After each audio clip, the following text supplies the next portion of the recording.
Assalamualaikum Ustazah. Apa khabar ibu-ibu yang berada di muka buku? Sihat ke? Semoga semuanya dipermudahkan segala urusan hari ini.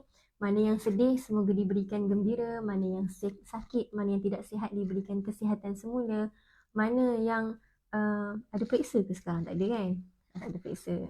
Mana yang ada ujian, rasa ada ujian dalam hidup, semoga dipermudahkan segalanya insyaAllah. Okey, Alhamdulillah. Jadi pada pagi ini insyaAllah kita akan mulakan dulu dengan majlis zikir kita, iaitu kita akan membaca suratul Fatihah, kemudian diikuti dengan 10 ayat awal dan 10 ayat akhir suratul Kahfi, kemudian kita akan membaca Asmaul Husna, kemudian kita akan membaca selawat, kemudian Al-Ma'thurat dan terakhir zikir rahmat. Sekejap. Quran. Okey, kita baca dulu Al-Fatihah. Boleh semua? InsyaAllah semua sedia? Assalamualaikum Ustazah dan semua sahabat pencinta ilmu. Subhanallah. Waalaikumsalam warahmatullahi wabarakatuh. Suara tak kuat? Okey dah. Okey, suara kuat. Jadi kena tinggikan sikit volume tu. Subhanallah. Okey, masya-Allah. Okey, kita mulakan dulu kita punya pada hari ini insya-Allah. Jadi sebelum kita mulakan majlis zikir ni, kita kena semangat sikit lah. Jadi sahabat-sahabat di rumah semua, ibu ayah yang berada di rumah semua, sahabat-sahabat Ustazah Asma Harun, subhanallah, yang berada di rumah semua, kena kuat, kena semangat pada pagi ini. Dah okey dah suara tu? Okey, Alhamdulillah. Comel Ustazah Syirah. Okey. Sebabkan dia teka nama kita salah kan, jadi kita kena kenalkan nama kita. Saya lupa pula nak kenalkan nama, subhanallah, sebab orang kata tak kenal maka tak kenal maka ta'aruf. Okey, jangan ada yang kata tak kenal maka tak cinta. Marah suami saya ke rumah. Okey, tak kenal maka ta'aruf. Jadi nama saya subhanallah Rabi'atul Adawiyah binti Muhammad Nazri. Rabi'atul Adawiyah binti Muhammad Nazri. InsyaAllah saya merupakan salah seorang staf daripada staf Ustazah Asma Harun di sini insyaAllah. Okey, kita mulakan dulu kita punya majlis pada hari ini dengan bacaan umul kitab Al-Fatihah. A'udzu billahi minasy syaithanir rajim. Bismillahirrahmanirrahim. Alhamdulillahi rabbil alamin. Ar-Rahmanir Rahim. Maliki yaumiddin. Iyyaka na'budu wa iyyaka nasta'in. Ihdinas siratal mustaqim. Siratal ladzina an'amta 'alaihim ghairil maghdubi 'alaihim waladdallin. Amin. Seterusnya 10 ayat terawal dan 10 ayat terakhir suratul Kahfi. InsyaAllah masing-masing boleh buka Quran, siapa yang ada hafaz, alhamdulillah. Siapa yang membaca surah Al-Kahfi awal dan akhir suratul Kahfi, insya-Allah akan diselamatkan daripada fitnah Dajjal, subhanallah, insya-Allah. Okey, boleh kita teruskan dengan bacaan suratul Kahfi? Okey, alhamdulillah. Ada soalan ke? Tak ada kan? Alhamdulillah, hafal dah. Alhamdulillah. Okey. A'udzu billahi minasy syaithanir rajim. Bismillahirrahmanirrahim. Alhamdulillahilladzi anzala ala 'abdihil kitaba wa lam yaj'al lahu 'iwaja. قيما لينذر بأسا شديدا من لدنه ويبشر المؤمنين الذين يعملون الصالحات أن لهم أجرا حسنا ماكثين فيه أبدا وينذر الذين قالوا اتخذ الله ولدا ما لهم به من علم ولا لآبائهم كبرت كلمة تخرج من أفواههم إن يقولون إلا كذبا فلعلك باخئ نفسك على آثارهم الحديث أسفا إنا جعلنا ما على الأرض زينة لها لنبلوهم أيهم أحسن عملا وإنا لجاعلون ما عليها صعيدا جرزا أم حسبت أن أصحاب الكهف والرقيم كانوا من آياتنا عجبا إذ أوى الفتية إلى الكهف فقالوا ربنا آتنا من لدنك رحمة وهيئ لنا من أمرنا رشدا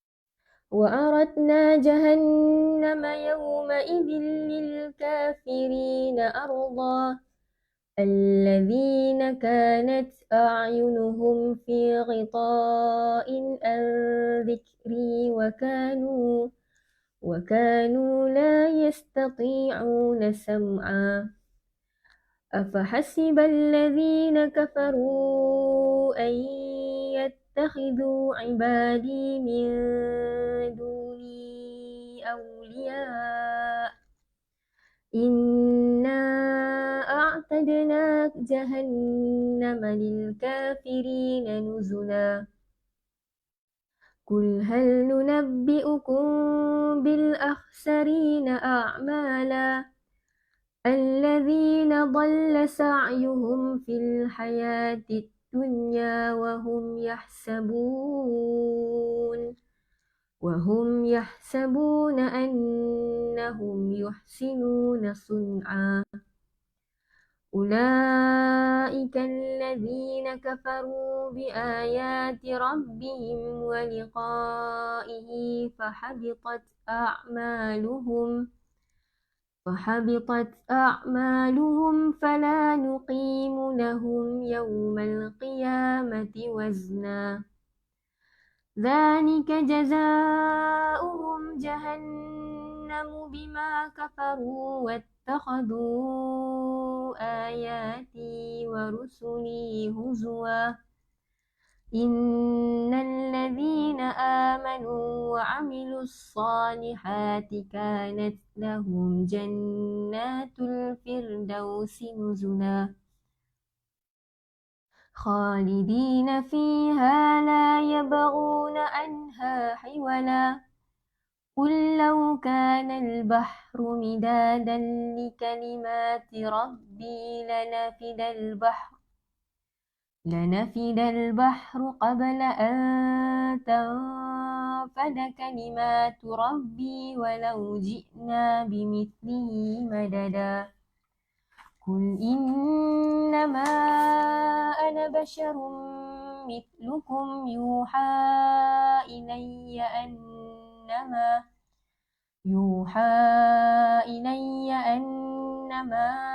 إلهكم إله واحد فمن كان يرجو لقاء ربه فليعمل عملا صالحا ولا يشرك بعبادة ربه أحدا صدق الله العظيم.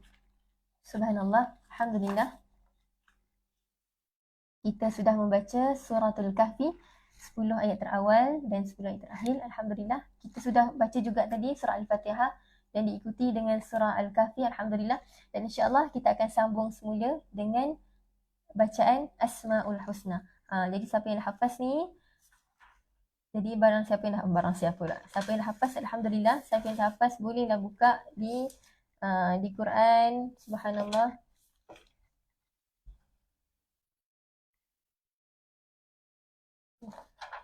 Mana Asma'ul Husna ni?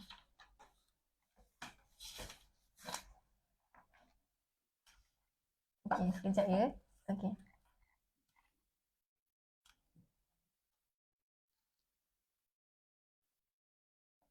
Okey, boleh semua? InsyaAllah. Tak dengar suara, maaf. Tak dengar suara ke? Yang dekat ni. Okey, Alhamdulillah. ibu-ibu yang berada di muka buku semua sihat? Mesti kata muka buku tu apa pula? Subhanallah. Susah sikit kita nak sebut nama platform lain, okey? Ibu-ibu, ayah-ayah yang berada di, sebab biasanya yang berada di muka buku ni biasanya ibu-ibu, ayah-ayah yang berada di TikTok ni remaja macam saya. Remaja ke? Okay. Bayi-bayi macam saya. Sama juga yang dekat sebelah ni, subhanallah. Jadi ibu-ibu, ayah-ayah yang berada di rumah sana, semoga semuanya sihat, insya-Allah. Okay, semoga semuanya dipermudahkan segala urusan. Siapa, okay, insya-Allah. Okay, boleh kita teruskan? Boleh kita teruskan dengan Asmaul Husna, insya-Allah.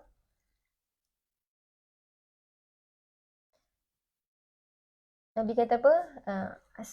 Siapa yang menghafaz Asmaul Husna, nama-nama Allah ni terdiri daripada 100 kurang 1 nama. Barang siapa yang menghafaznya, insya-Allah akan dimasukkan ke dalam syurga. Subhanallah. Okey, subhanallah. Sihat Saza teruskan insya-Allah. Okey. Bismillah.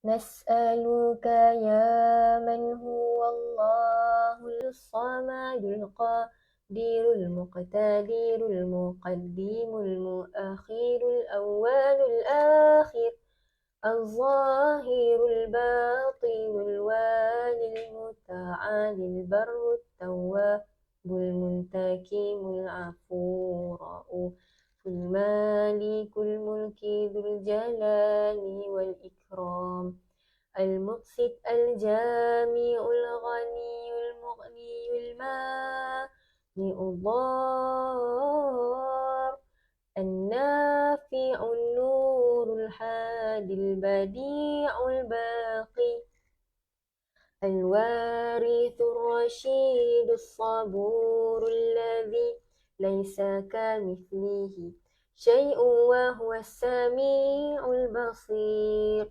اللهم صل أفضل صلاة على أسعد مخلوقاتك سيدنا محمد وعلى آله وصحبه وسلم عدد معلوماتك ومداد كلماتك كلما ذكرك ذاكرون وغفل عن ذكرك الغافلون. Alhamdulillah. Okay, Alhamdulillah. Kita sudah pun menghabiskan membaca Asmaul Husna. Subhanallah. Dan Alhamdulillah, insyaAllah sekarang kita akan membaca selawat sebanyak 10 kali. Nabi kata apa? Man salla alayya salatan wahidatan sallallahu alaihi bi ashran. Barang siapa yang berselawat ke atasku sebanyak 1 kali, maka Allah akan berselawat ke atasnya sebanyak 10 kali. Masya Allah. Jadi sekarang kita selawat. Subhanallah. Sebenarnya selawat ni banyak versi. Okay? Sebabkan kita dah banyak kali live kan. Mesti dah ramai yang share. Ustazah mesti dah share selalu. Selawat ni banyak sangat version dia. Banyak sangat versi. Maksud banyak versi tu, banyak kaedah untuk kita membaca selawat. Tak semestinya dengan apa yang saya baca sekarang. Tapi boleh jadi dengan kalimah yang pendek, dengan yang terlampau panjang. Itu semua boleh. Okay? Salah satunya, sebelum kita selawat kepada 10 kali selawat ni, salah satunya antara selawat yang pendek. Minta maaf sebab saya ni cakap laju. Saya ni cakap laju sikit. So kalau terlaju sangat macam kilat, nanti boleh bagi tahu. Slow sikit. Okay, subhanallah. Ustazah tengah uzur boleh selawat tak? Subhanallah, boleh. Okay. Selawat ni tak kisah kat mana-mana. Kecuali dekat tandas lah. Kalau boleh elakkanlah kan tempat-tempat yang kotor. Jadi orang yang haid ke, uzur ke, dibenarkan selawat. Yang tak boleh untuk orang uzur ini adalah membaca Al-Quran. Okay, jadi yang uzur bukan sekadar boleh baca selawat ataupun tidak, tapi kena memperbanyakkan selawat. Subhanallah. Okay, ada satu kisah tu di mana ada seorang lelaki ni, dia sangat-sangat melazimi selawat. Subhanallah. Dia budak kecil je, tapi dia mengamalkan selawat sampaikan 5,000 kali satu hari. 5,000 kali selawat, subhanallah. Sehingga mulut dia, apa yang diperkatakan tu, semuanya merupakan doa. Subhanallah. Begitu sekali Allah angkat martabat seseorang yang sangat menjaga zikrullah. Seseorang yang sangat menjaga selawat ke atas Nabi ni, subhanallah. Sebab apa? Bila kita cerita tentang Nabi kan, sahabat-sahabat semua, ibu ayah semua yang berada di muka buku, bila kita cerita tentang Nabi, subhanallah, kita terbayang Nabi kat mana sekarang? Nabi Nabi kat mana? Jasad Nabi tu dekat mana? Dekat Madinah. Subhanallah. Kan? Di Raudhah, betul tak? Subhanallah. Jadi bila kita teringat Nabi SAW, kita akan kadang-kadang kita akan menangis, kita akan rindu. Jadi untuk nak kata balas kerinduan tu, untuk kita hilangkan rasa rindu tu sebenarnya tak boleh hilang. Tapi untuk ubati rasa rindu tu adalah dengan berselawat. Subhanallah. Jadi untuk uzur, orang yang uzur sangat-sangat boleh dan sangat-sangat dianjurkan untuk membaca selawat. Subhanallah. Bukan hanya selawat, zikrullah lain, zikir-zikir lain juga dianjurkan untuk dibaca. Okey, subhanallah. Jadi tadi kita balik semula kepada versi-versi selawat yang ada. Antaranya Allahumma salli ala Muhammad wa ala ali Muhammad. Allahumma salli ala Muhammad. Allahumma salli ala sayyidina wa habibina wa syafi'ina wa dhurriyyatina wa Muhammad. Semua boleh. Okey, subhanallah. Assalamualaikum. Okay, ni alang-alang tu kita bacalah soalan-soalan kan. Dah alang-alang saya nampak, saya bacalah. Okey. Assalamualaikum. Kalau Pirik belum belajar mengaji tak? Belajar muqaddam. Dibenarkan. Muqaddam tu iqra' lah kan? Jadi dibenarkan. Okey, subhanallah. Okey, alhamdulillah. Jadi bacaan selawat ni tak kisah kalau kita nak baca yang pendek boleh, kalau kita nak baca yang sederhana boleh, kalau kita nak baca yang panjang boleh. Kan ada kan? Selawat yang panjang contohnya macam selawat apa yang panjang? Selawat tafrijiyah contohnya. Allahumma salli salatan kamilatan wa sallim salaman tamman ala sayyidina Muhammadin alladhi tanhalu bihil uqadu wa tanfariju bihil kurabu وتقضى به الحوائج وتنال به الرغائب وحسن الخواتيم ويستسقى الغمام بوجهه الكريم وعلى آله وصحبه في كل لمحة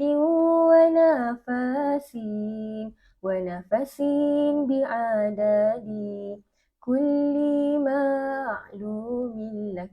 Subhanallah. Itu antara selawat yang panjang. Banyak lagi selawat yang panjang kita boleh baca, subhanallah. Dan sekarang kita akan membaca selawat yang sedang-sedang sahaja. Dan satu lagi saya nak berkongsi bagaimana kadang-kadang kita nak target kan. Mungkin saya pernah kongsi sebelum ni. Jadi alang-alang saya sekali lagi dekat sini, subhanallah.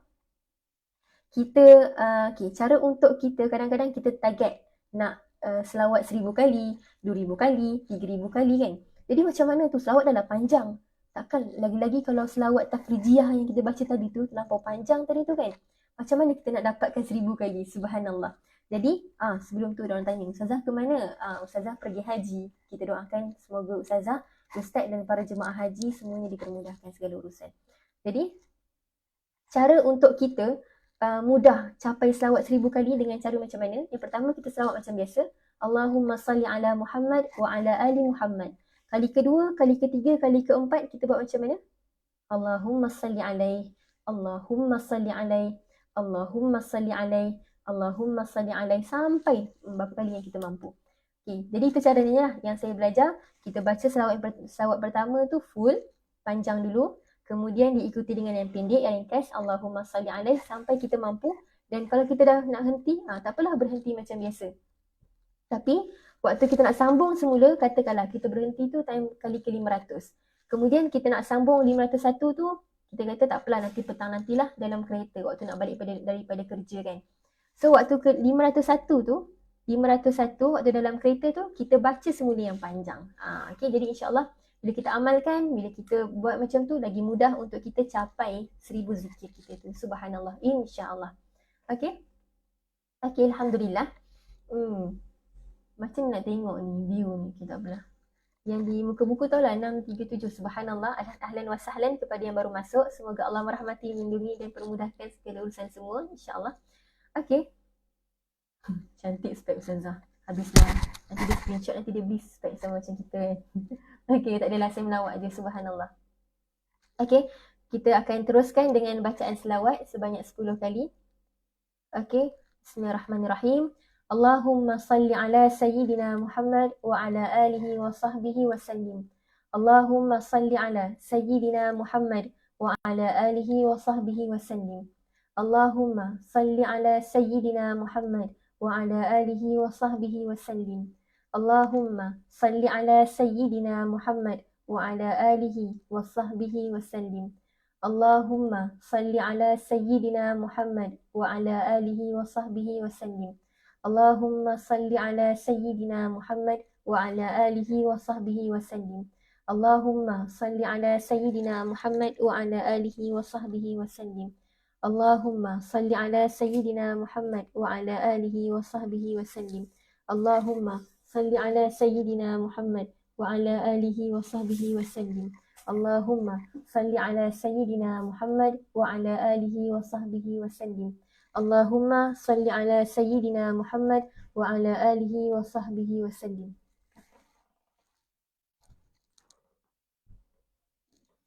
Okay, Alhamdulillah. Cukup 10 tak? Cukup kan? Okay, Alhamdulillah. Saya ulang balik, Nabi kata apa? Man salla alayya salatan wahidatan sallallahu alaihi bihi asyran. Barang siapa yang berselawat ke atasku sebanyak 1 kali, maka Allah akan berselawat ke atasnya sebanyak 10 kali. Subhanallah. Sahabat semua, ibu ayah semua yang dirahmati kerana Allah, yang dirahmati semua, subhanallah. Bila Allah selawat ke atas kita ni, Allahu Akbar, tak tahu betapa rahmat, betapa banyaknya nikmat ini, subhanallah. Jadi kita ringankan bibir kita. Kalau kita ni jauh dengan Nabi, betul tak? Bukan hanya sekadar jauh jarak, tapi kadang-kadang amalan kita ni pun jauh dengan Nabi. Kita kadang-kadang kita tak buat pun sunnah-sunnah Nabi, subhanallah. Jadi kita ni bila kita selawat ni sebenarnya boleh mendekatkan kecintaan kita kepada Nabi sallallahu alaihi wasallam. Sebab tu anak-anak muda sekarang kan, daripada kita lalok dengan lagu-lagu lain semua-semua tu kan, subhanallah, baiklah kita lazimi selawat. Katakanlah ustazah ataupun panggil siapa-siapa kan, tak pandailah nak zikir-zikir ni, tak ingat zikir-zikir panjang ni, Allahu Akbar, tak pun jangan risau. Selawat, kalau kita ingat Allah dengan subhanallah, alhamdulillah, Allahu Akbar pun dah cukup. Kalau kita ingat Nabi dengan sallallahu ala Muhammad sallallahu alaihi wasallam pun sudah cukup, sudah memadai. Katakanlah kita tak mampu untuk zikir sebanyak beribu-ribu kali, yang penting kita buat sikit.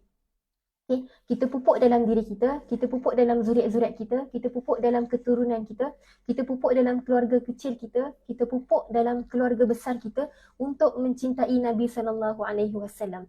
Okay? Seperti mana Nabi mencintai kita, sebenarnya kita tak boleh lawan bagaimana Nabi cintai kita. Okay, subhanallah. Okay, Allahumma salli ala Muhammad. Bismillahirrahmanirrahim. Okay, jadi sekarang kita akan sambung kepada bacaan al-ma'surat, insyaAllah. Semuanya boleh? Masih boleh lagi? Okay, Alhamdulillah. Assalamualaikum. Nama saya Ustazah, nama siapa? Nama saya Rabi'atul Adawiyah binti Muhammad Nazri. Okay, Alhamdulillah. Okay, menjawab persoalan. Okay, sekarang kita akan pergi kepada bacaan ma'surat. Bacaan ma'surat ni merupakan bacaan ataupun ma'surat ni adalah susunan daripada Imam Hasan Al-Banna itu sendiri.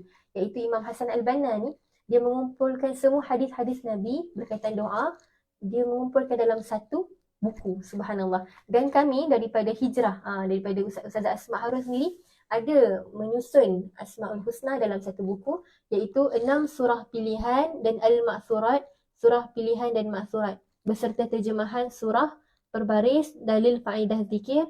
Okey, jadi dalam ni ada 6 surah pilihan, iaitu surah Al-Kahfi, surah Yasin, surah Ar-Rahman, surah Al-Waqi'ah, surah Al-Mulk dan surah Sajadah. Okey, dan dalam ni juga ada al-ma'surat. Subhanallah, kita akan baca dulu insya-Allah. Boleh semua? Boleh ke boleh? Boleh ke boleh? Subhanallah, mesti boleh. Okey, alhamdulillah. Saya nampak mak saya ke situ. Okey. Okey, bismillah. Kita akan baca al-ma'surat. Okey. A'udzu billahi minasy syaithanir rajim. Bismillahirrahmanirrahim. Alhamdulillahi rabbil alamin. Ar-Rahmanir Rahim. Maliki yaumiddin. Iyyaka na'budu wa iyyaka nasta'in. Ihdinas siratal mustaqim. Siratal ladzina an'amta 'alaihim ghairil maghdubi 'alaihim waladdallin. Amin. بسم الله الرحمن الرحيم. ألف لام ميم. ذلك الكتاب لا ريب فيه هدى للمتقين الذين يؤمنون بالغيب ويقيمون الصلاة ومما رزقناهم ينفقون والذين يؤمنون بما أنزل إليك وما أنزل من قبلك وبالآخرة هم يوقنون أولئك على هدى من ربهم وأولئك هم المفلحون الله لا إله إلا هو الحي القيوم لا تأخذه سنة ولا نوم له ما في السماوات وما في الأرض من ذا الذي يشفع عنده إلا بإذنه يعلم ما بين أيديهم وما خلفهم ولا يحيطون بشيء من علمه إلا بما شاء وسع كرسيه السماوات والأرض ولا يؤوده حفظهما وهو العلي العظيم لا إكراه في الدين قد تبين الرشد من الغي فمن يكفر بالطاغوت ويؤمن بالله فقد استمسك بالعروة الوثقى لا انفصام لها والله سميع عليم الله ولي الذين آمنوا يخرجهم من الظلمات إلى النور والذين كفروا أولياؤهم الطاغوت يخرجونهم من النور إلى الظلمات أولئك أصحاب النار هم فيها خالدون لله ما في السماوات وما في الأرض وإن تبدوا ما في أنفسكم أو تخفوه يحاسبكم به الله فيغفر لمن يشاء ويعذب من يشاء والله على كل شيء قدير آمن الرسول بما أنزل إليه من ربه والمؤمنون كل آمن بالله وملائكته وكتبه ورسله لا نفرق بين أحد من رسله وقالوا سمعنا وأطعنا غفرانك ربنا وإليك المصير لا يكلف الله نفسا إلا وسعها لها ما كسبت وعليها ما اكتسبت ربنا لا تؤاخذنا إن نسينا أو أخطأنا ربنا ولا تحمل علينا إصرا كما حملته على الذين من قبلنا ربنا ولا تحملنا ما لا طاقة لنا به واعف عنا واغفر لنا وارحمنا أنت مولانا فانصرنا على القوم الكافرين بسم الله الرحمن الرحيم قل هو الله أحد الله الصمد لم يلد ولم يولد ولم يكن له كفوا أحد بسم الله الرحمن الرحيم قل هو الله أحد الله الصمد لم يلد ولم يولد ولم يكن له كفوا أحد بسم الله الرحمن الرحيم قل أعوذ برب الفلق من شر ما خلق ومن شر غاسق إذا وقب ومن ومن شر النفاثات في العقد ومن شر حاسد إذا حسد بسم الله الرحمن الرحيم قل أعوذ برب الفلق من شر ما خلق ومن شر غاسق إذا وقب ومن شر النفاثات في العقد ومن شر حاسد إذا حسد بسم الله الرحمن الرحيم قل أعوذ برب الفلق من شر ما خلق ومن شر غاسق إذا وقب ومن شر النفاثات في العقد ومن شر حاسد إذا حسد بسم الله الرحمن الرحيم قل أعوذ برب الناس ملك الناس إله الناس من شر الوسواس الخناس الذي يوسوس في صدور الناس من الجنة والناس بسم الله الرحمن الرحيم قل أعوذ برب الناس ملك الناس إله الناس من شر الوسواس الخناس الذي يوسوس في صدور الناس من الجنة والناس بسم الله الرحمن الرحيم قل أعوذ برب الناس ملك الناس إله الناس من شر الوسواس الخناس الذي يوسوس في صدور الناس من الجنة والناس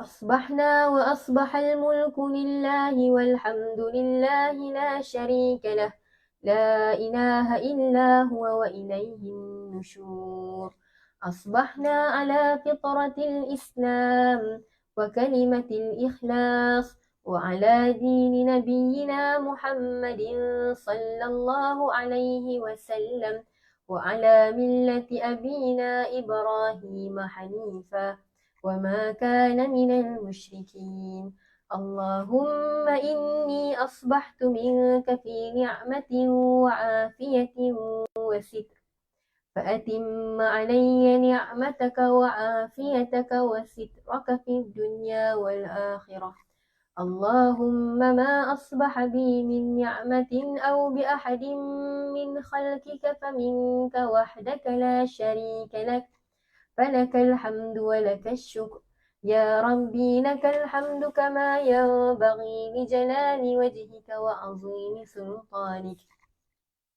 رضيت بالله ربا وبالإسلام دينا وبمحمد نبيا ورسولا رضيت بالله ربا وبالإسلام دينا وبمحمد نبيا ورسولا رضيت بالله ربا وبالإسلام دينا وبمحمد نبيا ورسولا سبحان الله وبحمده عدد خلقه ورضا نفسه وزنة عرشه ومداد كلماته سبحان الله وبحمده عدد خلقه ورضا نفسه وزنة عرشه ومداد كلماته سبحان الله وبحمده عدد خلقه ورضا نفسه وزنة عرشه ومداد كلماته بسم الله الذي لا يضر مع اسمه شيء في الأرض ولا في السماء وهو السميع العليم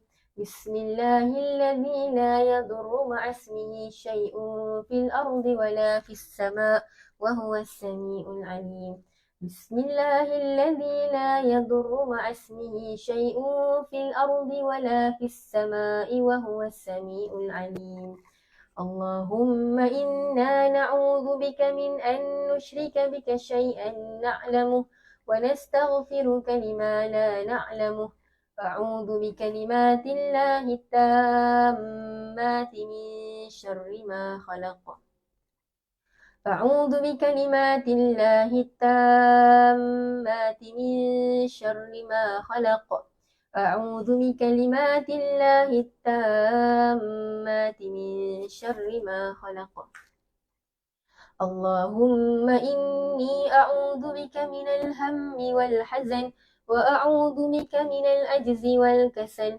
وأعوذ بك من الجبن والبخل وأعوذ بك من غلبة الدين وقهر الرجال. اللهم عافني في بدني، اللهم عافني في سمعي، اللهم عافني في بصري، اللهم عافني في بدني، اللهم عافني في سمعي، اللهم عافني في بصري، اللهم عافني في بدني، اللهم عافني في سمعي، اللهم عافني في بصري. اللهم إني أعوذ بك من الكفر والفقر. اللهم إني أعوذ بك من اللهم إني أعوذ بك من عذاب القبر لا إله إلا أنت. اللهم إني أعوذ بك من الكفر والفقر. اللهم إني أعوذ بك من عذاب القبر لا إله إلا أنت. اللهم إني أعوذ بك من الكفر والفقر. اللهم إني أعوذ بك من عذاب القبر لا إله إلا أنت. اللهم أنت ربي لا إله إلا أنت، خلقتني وأنا عبدك، وأنا على عهدك ووعدك ما استطعت. أعوذ بك من شر ما صنعت. أبوء لك بنعمتك علي وأبوء بذنبي فاغفر لي، فإنه لا يغفر الذنوب إلا أنت. أستغفر الله الذي لا إله إلا هو الحي القيوم وأتوب إليه. أستغفر الله الذي لا إله إلا هو الحي القيوم وأتوب إليه. أستغفر الله الذي لا إله إلا هو الحي القيوم وأتوب إليه. سبحانك اللهم وبحمدك أشهد أن لا إله إلا أنت، أستغفرك وأتوب إليك. اللهم صل على سيدنا محمد عبدك ورسولك النبي الأمي وعلى آله وصحبه وسلم تسليما عدد ما أحاط به علمك وخط به قلمك وأصفاه كتابك. وارض اللهم عن ساداتنا أبي بكر وعمر وعثمان وعلي وعن الصحابة أجمعين وعن التابعين وتابعيهم بإحسان إلى يوم الدين. سبحان ربك رب العزة عما يصفون، وسلام على المرسلين والحمد لله رب العالمين. Alhamdulillah, kita telah selesai membaca Al-Ma'thurat, subhanallah, bersama sahabat-sahabat semua. Okey, alhamdulillah. Dan terakhir kita akan membaca bacaan zikir rahmat sebanyak 10 kali.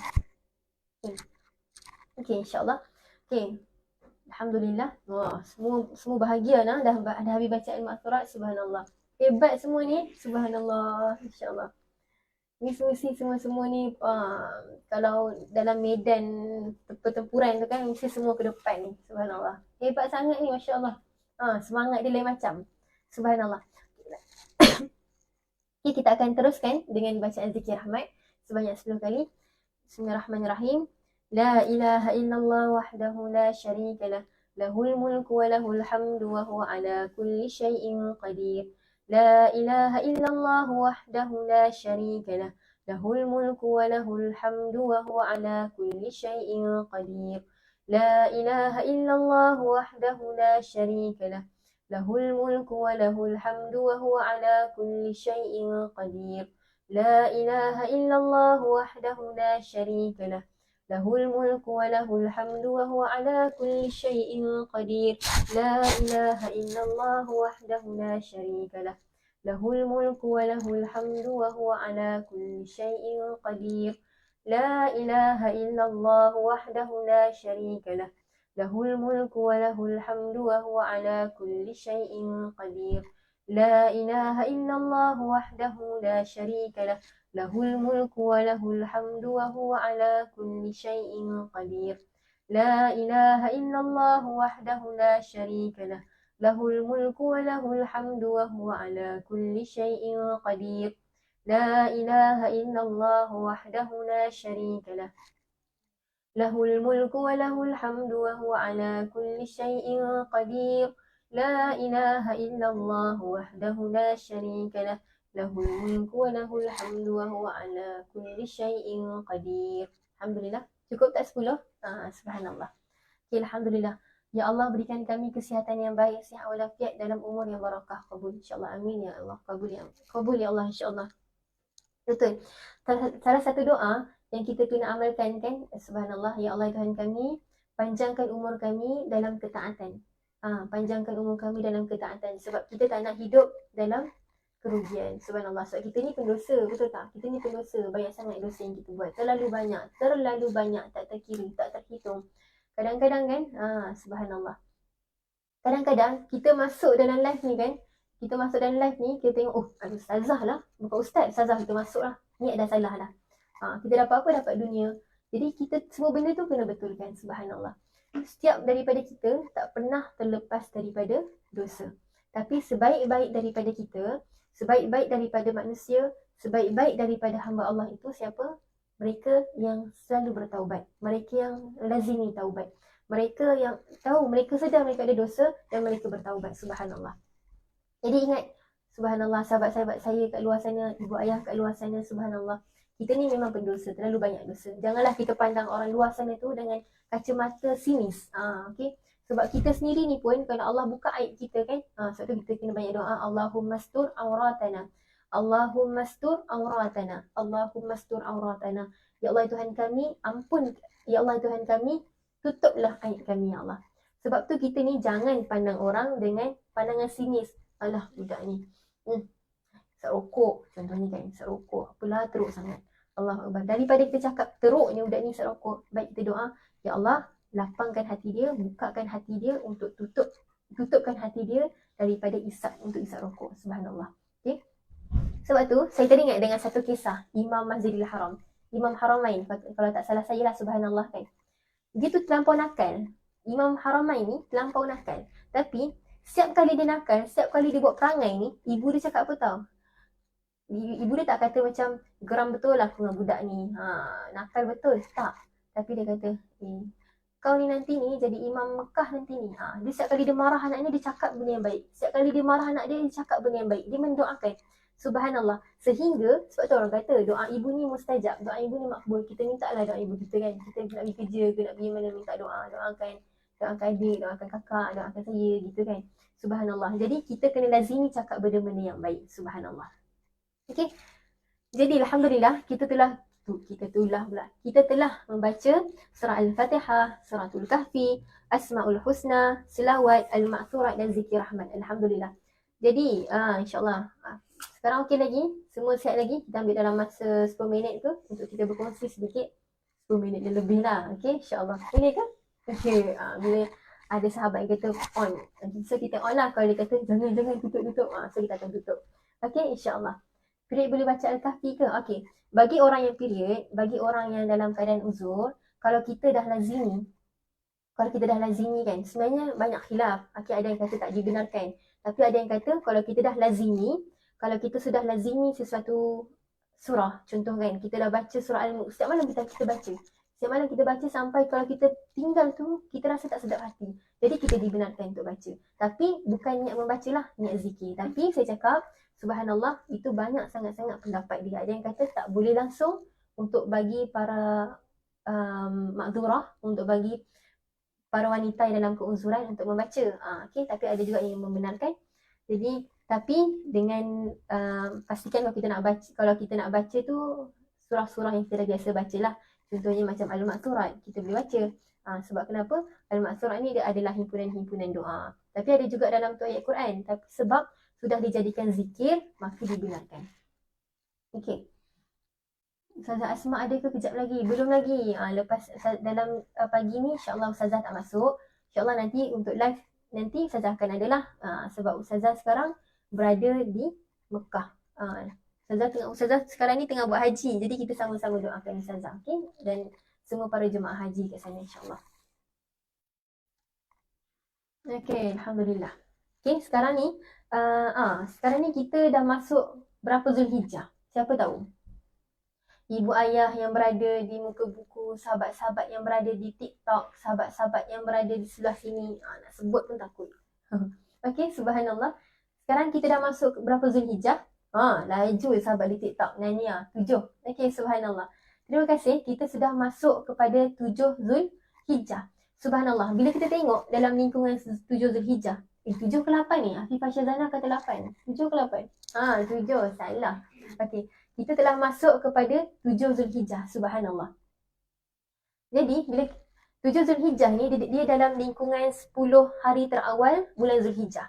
Seperti mana yang kita tahu, bulan Zulhijjah tu, istimewa bulan Zulhijjah ada pada 10 hari terawal. Betul? Dan untuk Ramadan berbeza. Dalam bulan Ramadan, istimewanya bulan Ramadan ada pada 10 malam terakhir. Tapi kalau Zulhijjah, 10 hari terawal. Subhanallah. Jadi dalam tempoh hari pertama Zulhijjah sehingga hari ke-7 Zulhijjah, banyak sunnah-sunnah yang kita boleh lakukan. Betul tak? Subhanallah. Antaranya memperbanyakkan berpuasa, subhanallah, dan macam-macam lagi. Jadi 7 Zulhijjah, besok sudah masuk kepada 8 Zulhijjah, iaitu hari Tarwiyah. Masya Allah, Rabiatul ke ni? Saya Rabiatul Adawiyah. Siapa ya? Okay, subhanallah. Cakap macam dalam phone je. Okay, subhanallah.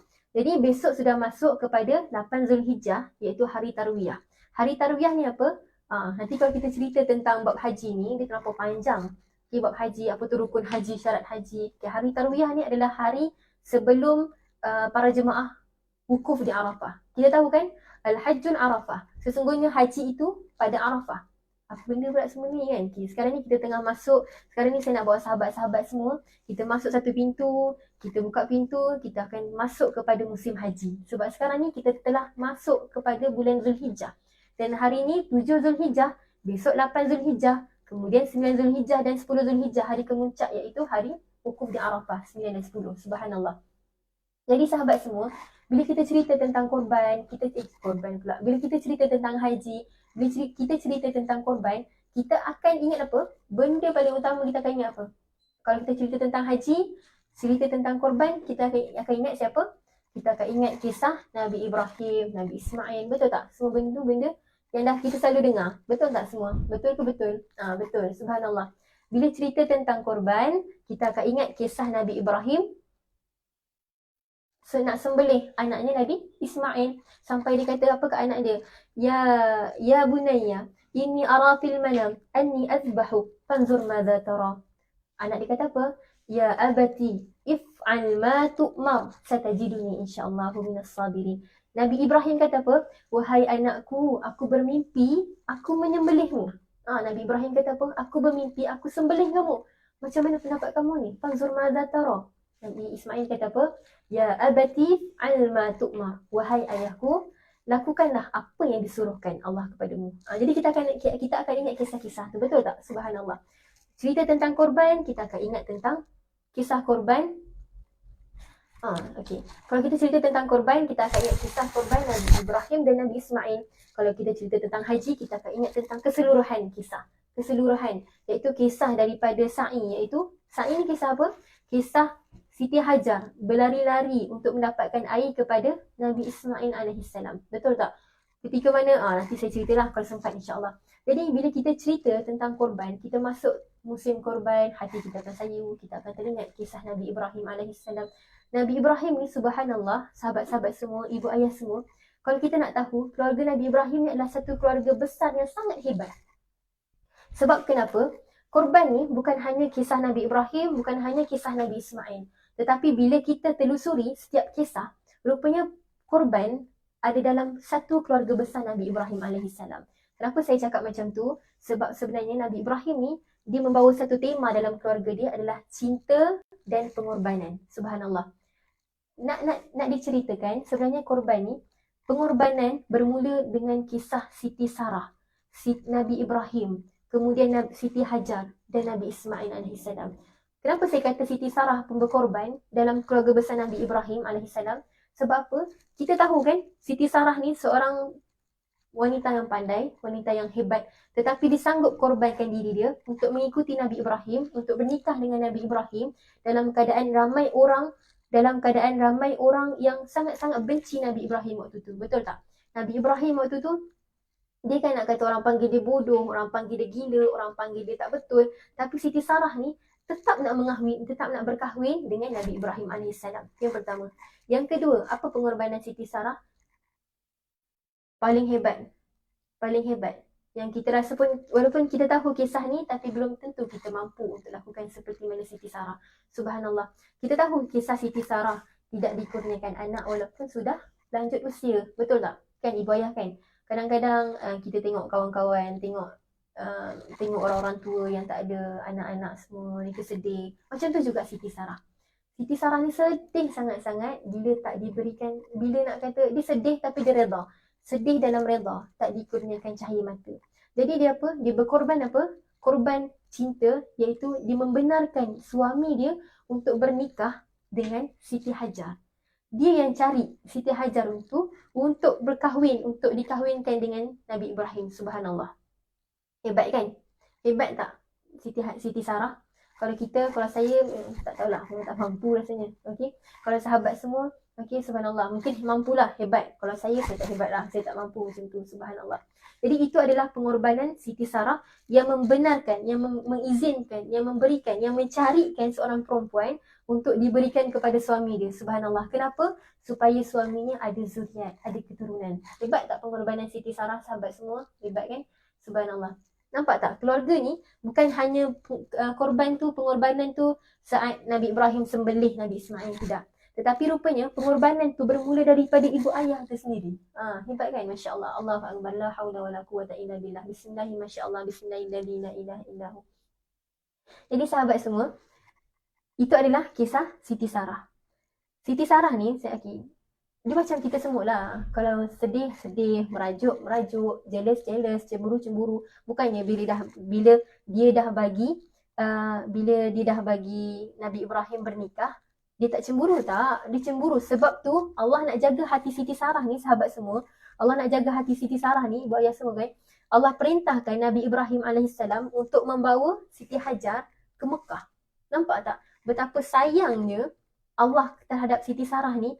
Dia nak jaga perasaan Siti Sarah. Sebab kenapa tahu? Siti Sarah ni sangat-sangat perempuan yang hebat. Subhanallah. Jadi Allah nak jaga hati Siti Sarah. Tak nak dia terlampau cemburu. Tak nak dihasut syaitan. Tak nak diganggu iblis semua. Allah perintahkan Nabi Ibrahim AS untuk membawa Siti Hajar dan Nabi Ismail ke Mekah. Nabi Ibrahim bukan saja-saja bawa Siti Hajar dengan Nabi Ismail ke Mekah. Jadi bukan sebab nak pisahkan antara keluarga ke, tidak. Bukan sebab Nabi Ibrahim tak sayang ke? Bukan. Tapi sebab Allah nak jaga hati Siti Sarah. Jadi Nabi Ibrahim dengar arahan daripada Allah Subhanahu Wa Taala. Jadi itu adalah pengorbanan Siti Sarah. Subhanallah. Kita tengok kepada pengorbanan Nabi Ibrahim pula, sahabat-sahabat semua, ibu ayah semua. Nabi Ibrahim alaihissalam, subhanallah, berkorban apa? Kita dah tahu dah pengorbanan Nabi Ibrahim terlampau banyak. Dan salah satunya, saya sangat-sangat sedih kan, bila dia kuat untuk menghantar isteri dan anak dia jauh daripada dia, iaitu ke Mekah. Sahabat semua, subhanallah, kita tengok, kita tahu, dekat Mekah tu tak ada apa-apa. Okey, tak ada apa-apa. Subhanallah. Pokok tak ada, air tak ada, macam-macam tak ada, perumahan tak ada waktu tu. Yang ada Kaabah. Okey, subhanallah, yang ada Kaabah waktu tu. Mekah dulu dipanggil Bakkah, kemudian ditukar kepada Mekah. Subhanallah. Jadi sahabat semua, waktu tu kisah nak kata Nabi Ibrahim sanggup membawa isteri dan anak dia untuk pergi ke Mekah. Subhanallah. Dan waktu on the way hantar tu, okey, kita cerita sikit lah kisah-kisah sejarah haji ni kan. Jadi waktu Nabi Ibrahim AS, dia bawa Siti Hajar dan Nabi Ismail, subhanallah, pergi ke Mekah. Dia tinggalkan dalam keadaan sangat-sangat sedih, menangis. Kadang-kadang lelaki ni mungkin dia sedih tapi tak tunjuk kan. Jadi waktu dia nak balik tu, okey, subhanallah, waktu dia nak balik tu, dia singgah di satu bukit yang bernama Bukit Kudai. Dia singgah satu tempat iaitu Bukit Kudai. Dan dia doa apa? Dia doa, ya Allah Tuhanku, Rabbana inni askantu min dhurriyyati biwadin ghairi dhi zar'in inda baitikal muharram. Ya Allah Tuhanku, bayangkan seorang lelaki kan, dia dah hantar anak dia jauh-jauh, dah hantar isteri dia jauh-jauh, tinggal 2 orang sahaja dekat tengah-tengah tanah yang kering kontang tu. Dia balik, dia singgah satu bukit, dia nampak anak dan isteri dia jauh-jauh. Dia cakap macam ni, Wahai Allah, aku tinggalkan zuriatku di tengah-tengah padang pasir, di tengah-tengah tanah yang kering kontang. Ya Allah. Okey, ada dalam surah Ibrahim. Kita buka surah Ibrahim. Ada dalam surah Ibrahim. Ibrahim. Saya lupa Ibrahim. Sekejap ya, kita buka surah Ibrahim. Kalau kita dapat baca Al-Quran tu, dia lagi best sebenarnya. Saya lupa ayat panjang dia. Mana nak tengok ni. Okay, siapa yang ada Quran boleh buka surah Ibrahim. Surah Ibrahim. Okay, surah Ibrahim.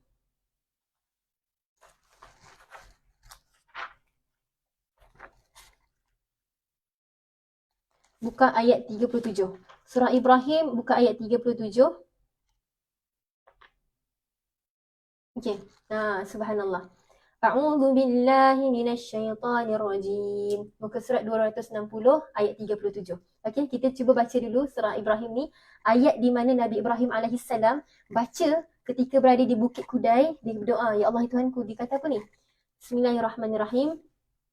Rabbana inni askantu min dhurriyyati biwadin ghairi dhi zar'in 'inda baitikal muharram.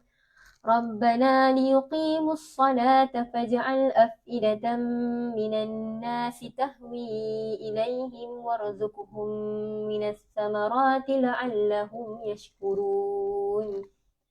Ya Tuhan, sesungguhnya aku telah menempatkan sebahagian zuriat keturunanku di lembah yang tidak mempunyai tumbuh-tumbuhan dekat dengan rumah Engkau, iaitu Baitullah.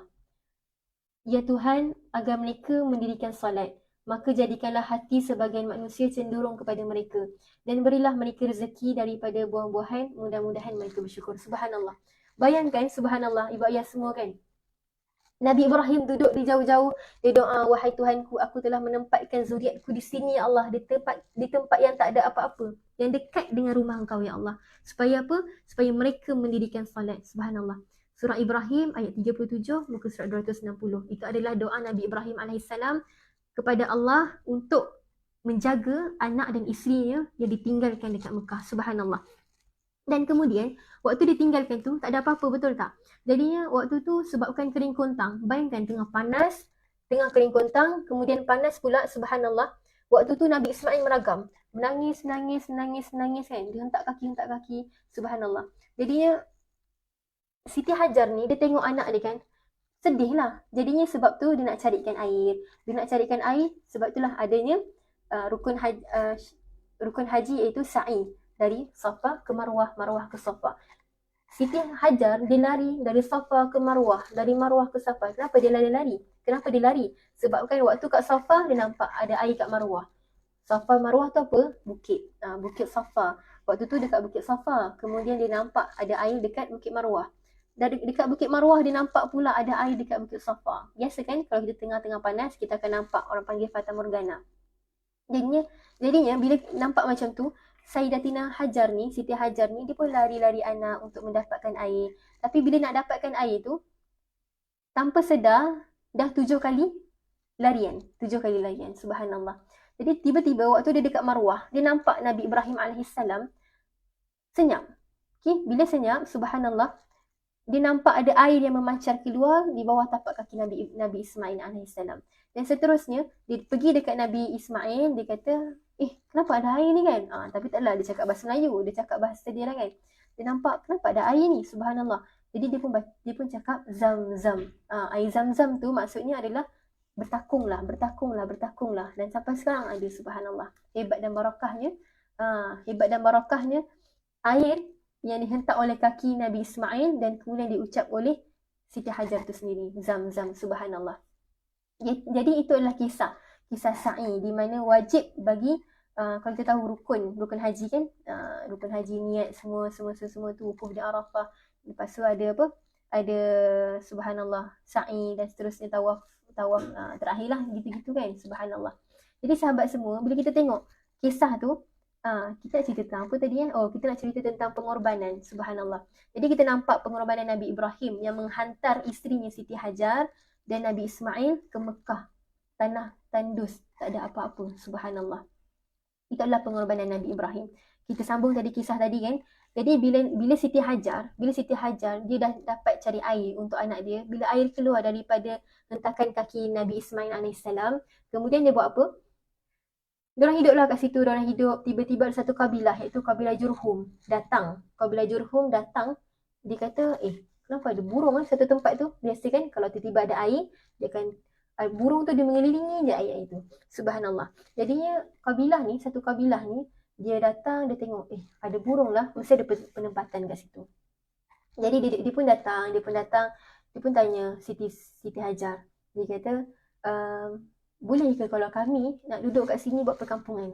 Jadi Siti Hajar ni pun dia kata, tunggu bagi saya minta izin daripada suami saya. Jadi dia pun minta izin, subhanallah, minta izin. Jadinya pun dapat lah, nak kata diizinkan oleh Nabi Ibrahim, sebab Nabi Ibrahim datang 3 hari selepas tu. 3 hari selepas kejadian, Nabi Ibrahim datang dan kemudian mintalah izin dan Nabi Ibrahim mengizinkan, maka adalah perkampungan besar kat situ, subhanallah.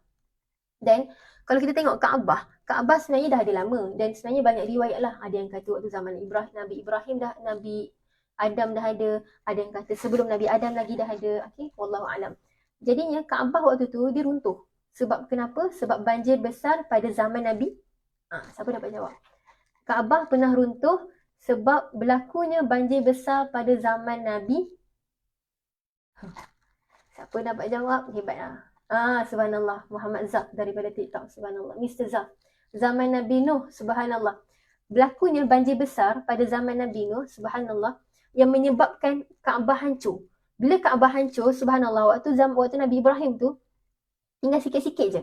Okay? Tapi Nabi Ibrahim tak tahu tapak dia kat mana, macam mana, sekian. Jadi, malaikat pun turun, malaikat bawa sebahagian daripada batu-batu Kaabah daripada syurga. Okay, jadi, malaikat pun kata, bina Kaabah sekian macam ni semua. Dan akhirnya Nabi Ibrahim dan Nabi Ismail bina Kaabah dan mereka bertawaf kat situ. Subhanallah. Adanya tawaf. Tadi adanya sa'i, kemudian adanya tawaf. Subhanallah. Okey.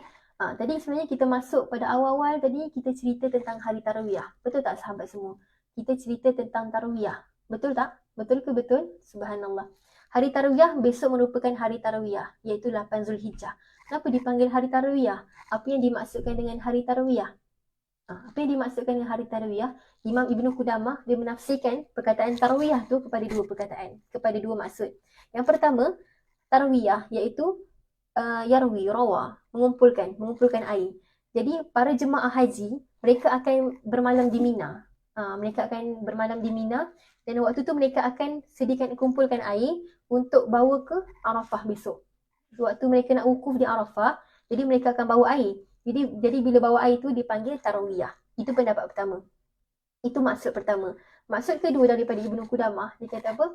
Maksud Tarawiyah ni adalah ketika mana Nabi Ibrahim AS, dia berfikir tentang mimpi yang Allah hadirkan ke dalam tidur dia tentang sembelih anak dia. Subhanallah. Jadi nak kata dia berfikir tentang mimpi tu, dia panggil Tarawiyah. Itu kisah Tarawiyah. Okay, subhanallah. Okay, minta share video ni Ustazah. Saya kena mula kerja. Terima kasih banyak. Sama-sama. Waalaikumsalam warahmatullahi. Okay, siapa yang dah nak start kerja, subhanallah, barakallahu fikum. Semoga dipermudahkan segala urusan kerja hari ini, insyaAllah. Okay, kita sambung balik cerita sikit je lagi tentang kisah pengorbanan, cinta dan pengorbanan keluarga Nabi Ibrahim. Kita nampak tadi bagaimana Siti Sarah berkorban. Kita nampak bagaimana Nabi Ibrahim berkorban. Kita nampak bagaimana Siti Hajar berkorban. Dia sanggup ditinggalkan oleh Nabi Ibrahim di tempat-tempat yang tanah tandus macam tu kan, dengan panasnya lagi, tak ada apa-apanya lagi. Bayangkan kalau kita kan, katakanlah kita berkahwin, lepas tu suami kita tinggalkan kita dekat tempat rumah yang tak ada apa-apa. Ada rumah kosong dengan panas, dengan dekat tengah-tengah dekat dalam hutan contohnya. Sedih tak kita? Mesti sedih, betul tak? Subhanallah. Tapi Siti Hajar ni subhanallah, dia memang isteri kedua, tapi isteri kedua tak bermakna jahat. Kita selalu terfikir isteri kedua ni asyik jahat kan. Subhanallah. Jadi, tapi Siti Hajar ni seorang perempuan yang baik. Mustahil Siti Sarah mencari perempuan yang jahat untuk suami dia. Sebab kenapa? Dia mencari isteri untuk Nabi Ibrahim sebab nak menghadiahkan zuriat kepada Nabi Ibrahim AS. Jadi, Siti Hajar ni seorang perempuan yang sangat baik. Subhanallah. Sebab tu saya kata keluarga Nabi Ibrahim ni Semuanya orang-orang hebat. Kenapa? Daripada jalur Siti Sarah, daripada rahim Siti Sarah, daripada rahim Siti Hajar, melahirkan para nabi yang hebat. Subhanallah. Dalam rahim Siti Sarah, isteri pertama Nabi Ibrahim alaihissalam, terlahirnya seorang nabi yang hebat, iaitu Nabi, siapa tahu? Nabi apa yang lahir daripada rahim Siti Sarah? Dalam kiraan 3. Subhanallah. Ibuan daripada TikTok, subhanallah. Laju cakap Nabi Ishak. Betul, subhanallah. Daripada Siti Sarah, rahim Siti Sarah, terlahirnya Nabi Ishak. Daripada rahim Siti Hajar, subhanallah, lahirnya seorang lelaki hebat, iaitu Nabi Ismail alaihissalam.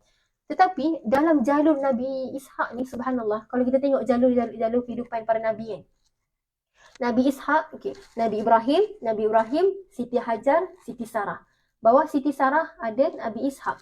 Bawah Siti Hajar ada Nabi Ismail. Dan kemudian bawah Nabi Ishak ni terhimpunnya semua Nabi. Hebat tak? Ya'qub, Yusuf, Ayub, Syu'ib, Musa, Harun, Zulkifli, Daud, Sulaiman, Ilyas, semua di bawah Nabi apa? Nabi Ishak. Tetapi di bawah Nabi Ismail tak ada siapa-siapa kecuali seorang. Bawah Nabi Ismail terhenti, tak ada siapa-siapa, tak ada Nabi pun kecuali seorang, hujung sekali, iaitu Nabi Muhammad sallallahu alaihi wasallam. Subhanallah, barakallah. Subhanallah, Allahumma salli ala Muhammad wa ala ali Muhammad. Jadi di bawah nak kata Nabi Ishak. Sebab tu kalau kita tengok kan jalur kehidupan Nabi Ishak kan terlampau banyak Nabi kan. Sebab tu saya cakap antara faktor orang-orang Yahudi, orang Bani Israel menolak Nabi sallallahu alaihi wasallam sebab mereka angkuh, sebab mereka sombong. Mereka cakap apa? Nabi terakhir pasti di kalangan kami. Sebab kenapa? Sebab keturunan kami adalah keturunan yang mulia. Subhanallah. Mereka kata macam tu. Mereka sombong. Mereka kata keturunan mereka keturunan yang mulia dan sudah pasti Nabi terakhir daripada keturunan mereka. Subhanallah. Sedangkan rupanya Allah menyediakan keturunan Nabi Ismail AS ni, walaupun tak ada Nabi di bawah tu, rupanya Allah nak jaga sebab Allah nak menghadiahkan seorang sosok yang sangat hebat, iaitu Nabi Muhammad SAW. Kita tengok kan Nabi Ishak ramai Nabi. Nabi Ismail tak ada pun, subhanallah. Sebab tu orang-orang Yahudi, orang Bani Israel, mereka sangat sombong, sangat angkuh dengan keturunan mereka. Itu adalah sifat yang perlu dijauhkan, subhanallah. Jadi sahabat-sahabat semua, kita tengok tadi pengorbanan Siti Hajar yang sanggup ditinggalkan oleh Nabi Ibrahim AS untuk hidup sendiri dengan Nabi Ismail AS. Dan kemudian pengorbanan Nabi Ismail apa? Terlampau banyak pengorbanan Nabi Ismail. Daripada kecil lagi, subhanallah, daripada kecil lagi dah ditinggalkan bapanya. Ada Nabi Ismail marah? Tak. Sebab kenapa? Sebab dari kecil lagi Nabi Ismail ni dah diajar dengan sifat redha, dah diajar dengan sifat ikhlas, subhanallah. Nabi Ismail AS. Kemudian Nabi Ismail ni, dalam satu riwayat, dia ni pernah berkahwin. Tetapi Nabi Ibrahim pernah datang ke rumah Nabi Ismail. Waktu tu Nabi Ismail tak ada kat rumah. Jadinya bila Nabi Ibrahim datang kat rumah, Isteri Nabi Ismail ni, dia komen macam-macam tentang Nabi Ismail. Dalam masa yang sama, dia tak tahu yang itu adalah ayah kepada Nabi Ismail. Faham tak kisah dia? Satu riwayat ni, dia menceritakan Nabi Ismail pernah berkahwin dengan seorang perempuan. Kemudian Nabi Ibrahim datang. Waktu tu Nabi Ismail keluar rumah, tak ada kat rumah. Subhanallah. Bila datang, dia jumpa isteri Nabi Ismail. Isteri dia komen macam-macam. Jadi Nabi Ibrahim ni, dia cakap dengan Nabi Ismail, waktu tu isteri dia tak adalah. Dia kata, ceraikan isteri kau. Padahal dia sayang isteri dia ni. Jadi dia sanggup ceraikan, subhanallah, Allahuakbar, la haula wala quwwata illa billah. Dia ceraikan isteri dia atas sebab-sebab tertentu, sebabkan arahan daripada ayah dia. Nampak tak pengorbanan dia untuk menceraikan seorang isteri atas arahan ayah dia. Iktibar dia apa? Kesan dia apa? Subhanallah. Nak kata Nabi Ibrahim ni, dia nak jaga zuriat dia, nak jaga keturunan dia, dia nak pastikan Nabi Ismail AS bernikah, berkahwin dengan sosok ataupun perempuan yang sangat menjaga. Yang bukanlah perempuan yang tak menjaga. Faham tak? Perempuan yang ada izzah, perempuan yang jaga suami dia, yang jaga aib suami dia, subhanallah. Dia tak bersyukur, betul. Isteri Nabi Ismail yang pertama tu, dia tak bersyukur dengan apa yang Nabi Ismail bagi kat dia. Walaupun susah. Hidup susah kan? Subhanallah. Jadi itu adalah pengorbanan Nabi Ismail. Subhanallah. Kemudian apa pengorbanan Nabi Ismail? Ketika mana semua orang tahu mimpi Nabi Ibrahim AS. Macam ayat yang saya baca tadi. Nabi Ibrahim kata apa? Ya abati, ya bunayya, inni ara fil manami anni azbahuk fanzur madza tara. Wahai anakku, sesungguhnya aku melihat kamu dalam mimpiku bahawa aku menyembelihmu. Wahai anakku. Anak dia kata apa? Ya abati fa'al ma tu'mar. Wahai ayahku, lakukanlah apa yang disuruhkan Allah kepadamu. Satajiduni insyaallahu minas sabirin. InsyaAllah kau akan mendapatkanku, kau akan mendapatiku sebagai seorang yang sangat sabar. Subhanallah. Hebat tak Nabi Ismail? Hebat tak? Ada hikmah tak kenapa Nabi Ibrahim menyuruh Nabi Ismail tinggalkan isteri pertama? Ada hikmahnya. Kenapa? Sebab rupanya nak jaga keturunan. Nak jaga keturunan nak jaga keturunan ni adalah bermula daripada seorang ibu. Subhanallah. Okay? Jadi Alhamdulillah, kita nampak tak? Sebenarnya kisah korban ni bukanlah kisah korban semata-mata apa tu maksudnya? Okay. Kisah korban ni sebenarnya bukanlah nak kata kisah korban Nabi Ibrahim mengorban nak sembelih Nabi Ismail semata-mata, tidak. Tetapi kisah pengorbanan Nabi Ibrahim ni adalah kisah pengorbanan yang besar. Kisah cinta dan pengorbanan keluarga besar Nabi Ibrahim AS. Subhanallah. Hebat ke hebat? Kalau kita telusuri kisah Nabi Ibrahim. Sebab tu hebatnya keluarga Nabi Ibrahim ni, Allah menghadiahkan Nabi di dalam rahim para ibu, rahim para isteri Nabi Ibrahim, rahim Siti Sarah, rahim Siti Hajar. Subhanallah. Okay, jadi faham tak kisah pada hari ini? Subhanallah. Kenapa cerita tentang kisah pengorbanan kisah Nabi Ibrahim? Kenapa tiba-tiba pengorbanan? Sebab hari ini dah 7 Zulhijjah, 8 Zulhijjah, hari Tarwiyah, 9 dan 10 nanti para jemaah haji akan wukuf di Arafah. Subhanallah. Dan wukuf di Arafah, sahabat-sahabat semua, subhanallah, waktu tu, okay, dah alalang tu kan, dah alalang kita dengar ni, subhanallah, kita dah dengar perkongsian ni, pagi ni, kita set, ketika wukuf di Arafah, jangan lupa untuk kita berdoa. Jangan lupa untuk kita berdoa kepada Allah, kita minta yang baik-baik ke Allah. Ya Allah, jadikan aku seorang hamba yang taat, ya Allah, jadikan aku seorang hamba yang kau redai, ya Allah. Kau redalah diriku, kau redalah keluargaku, kau redalah pasanganku, kau redalkanlah ibu ayahku, kau redalah anak-anakku, kau redalah zuriatku, kau redalah keturunanku, kau redalah sahabat-sahabatku, kau redalah guru-guruku, ya Allah, kau redalkan semua, ya Allah. Masukkan kami, jadikan kami penghuni syurgamu, insyaAllah. Kita doa yang baik-baik waktu ke hari Arafah, waktu hari kemuncak. Haji, hari kemuncaknya adalah wukuf di Arafah. Jadi bila sampai di wukuf di Arafah, ketika para jemaah haji wukuf di Arafah, terus berdoa, kita doa ke Allah banyak-banyak, kita minta je banyak. Kenapa? Sebab subhanallah, sebab waktu tu mustajab doa. Waktu mustajab doa. Kita boleh set time lah. Ada handphone, kita ada handphone, kita terus set masa. Okay. 9 dan 10 waktu wukuf di Arafah, waktu kemuncak kan. Subhanallah. Waktu-waktu berdoa yang terbaik insya-Allah. Jadi semua faham ke kisah pada hari ini? Betul, kita lewat sehari. Kita lewat sehari kan? Okay, kita lewat sehari. Okay, subhanallah. Okay, subhanallah. Ada apa-apa soalan? Tak ada? InsyaAllah. Jadi terima kasih. Okay, jadi terima kasih kepada semua sahabat yang berada di Muka Buku, yang berada di TikTok, yang berada di semua platform yang kat sini. Subhanallah, ada yang saya dapat sebut, ada yang tak dapat sebut. Subhanallah, Alhamdulillah. Jadi hari ini kita telah membaca suratul Fatihah. Kita buka majlis zikir kita pada hari ini dengan suratul Fatihah, 10 ayat awal dan 10 ayat akhir suratul Kahfi, Asmaul Husna, selawat, al-ma'thurat, zikir rahmat. Subhanallah. Dan seterusnya kita tadi berkongsi sedikit je tadi tu yang saya kongsi tu sikit saja, sikit sangat berkongsi tentang nak kata sejarah haji sikit, dan kemudian tentang sedikit tentang kisah cinta dan pengorbanan keluarga Nabi Ibrahim AS. Keluarga besar. Hebat ke tak hebat keluarga besar Nabi Ibrahim? Subhanallah, sangat hebat. Dan semoga, tadi saya ada baca, ada seorang sahabat tanya macam mana kita nak didik anak ikhlas kepada. Subhanallah. Saya jujurnya saya belum ada anak lagi. Jadi saya nak bercerita kepada yang otak-otak ni jauh sangat lah kan. Jauh sangat, subhanallah. Tapi apa yang saya boleh berkongsi, sebab waktu tu saya dengar satu perkongsian daripada seorang Habib ni. Dia kata, seorang syekh ni lah, dia kata apa? Ada seorang perempuan ni, dia orang biasa, tapi dia mempunyai anak yang terlampau ramai. Anak yang tak adalah terlampau ramai, tapi anak yang ramai. Dan semua anak yang ramai itu, semua sangat-sangat hebat. Jadi Syekh ni tanyalah seorang perempuan ni, Apa yang kau amalkan? Subhanallah. Apa yang kau amalkan sampai ke anak-anak kau ni semua hebat. Anak-anak kau ni bukan sekadar hebat ilmu, tapi akhlaknya hebat. Subhanallah. Dia kata apa? Setiap kali aku mengandung, aku akan berdoa apa? Ya Allah Tuhanku, jadikanlah anak di dalam perutku ini, jadikanlah anak dalam rahimku ini, ya Allah, seorang anak perwatakannya, akhlaknya, ilmunya dan kesemuanya seperti Nabi SAW. Dia tak kata jadikanlah anakku Nabi, ya Allah, tak. Tapi dia kata, subhanallah, jadikan keturunanku, jadikan zuriat yang ada dalam rahimku ni, ya Allah, perwatakannya, ilmunya, akhlaknya, semuanya seperti Nabi. Seperti Nabi.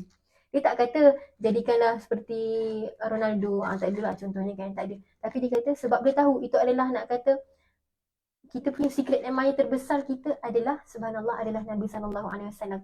Jadi ibu ni dia doa waktu dia mengandung kan, dia doa supaya anak-anak dia tu semuanya jadi perwatakan akhlak, ilmu semuanya seperti Nabi SAW. Bila lahir nakal tu nakal biasa. Dan nak kata hebatnya didikan ibu dia biasa je, tapi sebabkan doa berkah seorang ibu. Bila saya bercerita tentang berkah seorang ibu, janganlah si ayah ni kan, doa tu, Ustazah dah cakap, doa, gitu kan. Okay, doa. Tu, dah mengandung tu doa. Jangan macam tu je. Sebenarnya ayah pun sekali kena ikut doa. Okay, jangan, okay, kita dalam berpasangan, jangan kita minta pasangan kita je yang buat, tapi kita kena sama-sama buat. Gitulah, wallahualam. Jadi terima kasih kepada semua sahabat yang berada di muka buku. 1K lebih, subhanallah. Barakallahu fiq, alhamdulillah. Terima kasih semua. Okay, terima kasih yang support daripada awal sampai akhir. Okay, siapa yang tak berkesempatan untuk mengikuti, boleh nanti dengar balik live di muka buku, insyaAllah.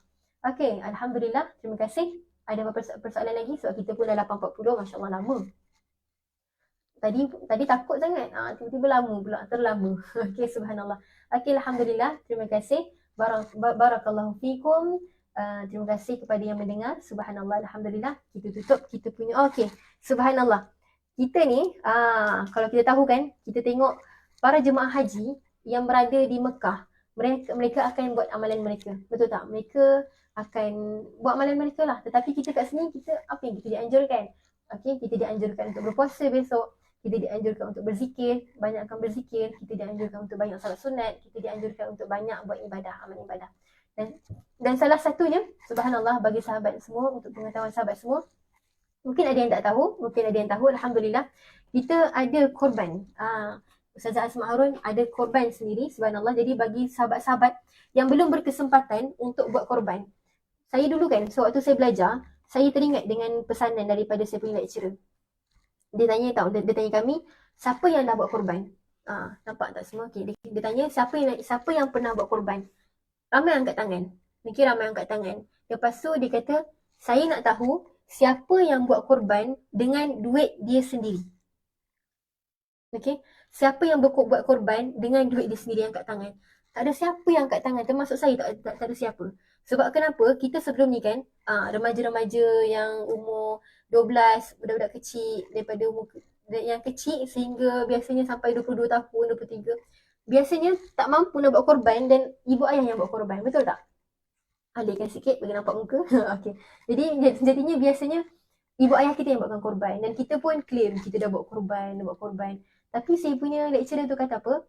Siapa yang ada rezeki, siapa yang rasa dia ada rezeki, buat korban. Lepas tu kami pun pelik. Oh, tak kerja lagi. Sebenarnya lecturer saya kata apa? Salah tu. Setiap daripada kita ada rezeki. Dan setiap daripada kita, bila kita nak sesuatu, kita akan usaha. Kita kejar rezeki. Sahabat-sahabat semua, jadi sebab kita pun dah nak dekat korban kan. Jadi bagi siapa yang ada duit lebih, ada berkemampuan, jadi boleh buat korban. Lecturer saya kata apa? Saya suka share tau. Pasal korban ni, saya akan teringat saya punya lecturer. Dia ajar BI. Tapi dia kalau cerita tentang bab sejarah tu memang nombor 1. Dia kata apa? Bila kita korbankan harta kita sikit je, sahabat-sahabat semua, kita buat korban kan, subhanallah, dalam luar negara, lembu satu bahagian luar negara, RM390 sahaja. Subhanallah. Gaji kita punya lah besar, gaji kita punya lah banyak kan. Kalau kita ni kumpul RM50 sebulan, dah cukup sangat dah. Okay, subhanallah. Okay, jadi lecturer saya kata apa, bila kita keluarkan duit kita sikit untuk korban, walaupun sekali dalam setahun, sekali seumur hidup, percayalah, duit kita tu akan berkah. Duit kita, rezeki kita tu akan sangat-sangat berkah. Jadi sahabat-sahabat semua, kita rasa macam, alah nak buat korban buat apa? Ramai dah buat korban kat luar sana, membazir je. Tak pernah ada istilah membazir dalam ibadah. Subhanallah. Okay? Jadi untuk pengetahuan semua, kita Ustazah Asma Harun bersama tim Ladang Ternak Ummah ada buat korban insya-Allah di Malaysia, di luar negara. Jadi untuk sesiapa yang ingin mengetahui lebih lanjut, boleh kontak terus nombor ni. Boleh baca nombor kan? Dekat TikTok boleh baca nombor kan? Okey. Boleh kontak nombor 011 2088 7962. Saya ulang, daftar korban dan akikah luar negara nombor 011 2088 7962. Okey. Jadi sahabat semua, ini nanti boleh tengok posting dekat muka buku. Okey, buka je muka buku Ustazah Asma Harun. Okay, muka buku ni apa? Nanti translate dalam bahasa Inggeris. Apa dia kan, daripada tadi cakap muka buku kan. Subhanallah.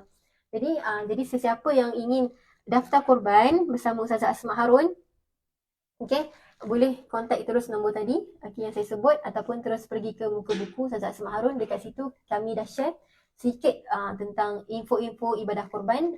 Jadi ibu ayah semua, sahabat-sahabat semua yang ingin membuat korban bersama Ustazah, boleh terus ke link ataupun pergi ke nombor yang dibacakan tadi. Subhanallah. Okey, sebaik-baik hari korban, Nabi kata apa? Sebaik-baik hari nahar ataupun sebaik-baik hari raya Aidil Adha adalah korban. Subhanallah. Jadi kita yang berada di Malaysia, yang tidak berkesempatan untuk pergi haji, subhanallah, kita doalah suatu hari nanti kita diberikan izin Allah untuk pergi haji kan. Subhanallah. Jadi kita yang tak diizinkan Allah untuk pergi haji, kita buatlah korban. Subhanallah. Sekurang-kurangnya kita grab sebanyak-banyak ibadah dan pahala. Okey, insya-Allah. Okey, boleh? Nak tengok lagi? Ada nampak ke? Okey, alhamdulillah. Dah. Okey, alhamdulillah. Syukran lakum wa barakallahu fikum. Syukran ala husni istima'ikum wa intibahikum. Okey, terima kasih kerana telah lending your ears. Okey. Terima kasih kerana telah mendengar support dari awal sampai akhir. Alhamdulillah, terima kasih. Barakallahu fikum. Syukran lakum. Okey, kita tutup kita punya majlis pada hari ini dengan tasbih kifarah dan suratul Asr. Bismillahirrahmanirrahim. Subhanakallahumma wa bihamdik asyhadu an la ilaha illa anta astaghfiruka wa atubu ilaik. Bismillahirrahmanirrahim. Wal 'asr innal insana lafi khusr illa alladhina amanu wa 'amilus salihat wa tawassaw bil haqq wa tawassaw bis sabr. Alhamdulillah, sama-sama semua, semoga bermanfaat. Semoga ilmu yang dikongsikan hari ini, semoga semua bacaan yang kita baca hari ini bermanfaat dan diterima Allah Subhanahu Wa Taala. Okey, alhamdulillah. Sayang Ustazah, subhanallah. Sayang semua kerana Allah. Okey, alhamdulillah. Terima kasih semua. Assalamualaikum warahmatullahi wabarakatuh.